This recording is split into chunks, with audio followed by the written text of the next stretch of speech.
Seda moodi, kui läheb ilusti tuks sisse, rõõgasid välja ja... Aga teadki, ilus on seda vaadata nüüd kõigil vilgu. Hästi tahavad hulluks. Ja kui suu lahti tõsi. Igaühel on ise värvi. Me näitame sulle silma, siis sulle jääb mitte midagi. Ja ta erineva kiirusega vilgub vahetavahel.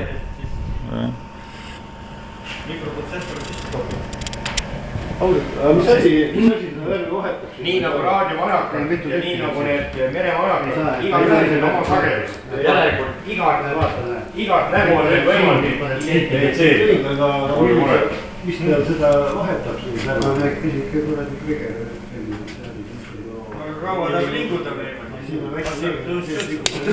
Ma arvan, et see peaks ju mingi ööpäeva vastu pidama, see patarei seal, ma arvan. No siis paned uue patarei lihtsalt.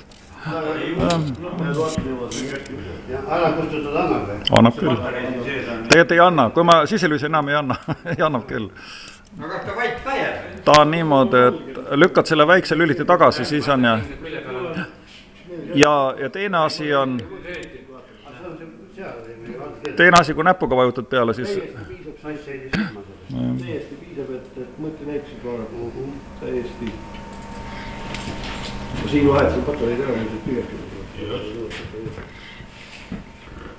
Aga tegelikult ei teagi, mis seda Liputada otsa. See on tegelikult... Ja mul ei vait. See on pealtkuulemisseade, väga õige. Läbi satelliidi, kõik on nüüd teada, mis sa räägid. Kõik see asukoht on määra. Asukoht on määra. Just. Positsioneerib ära iga kell.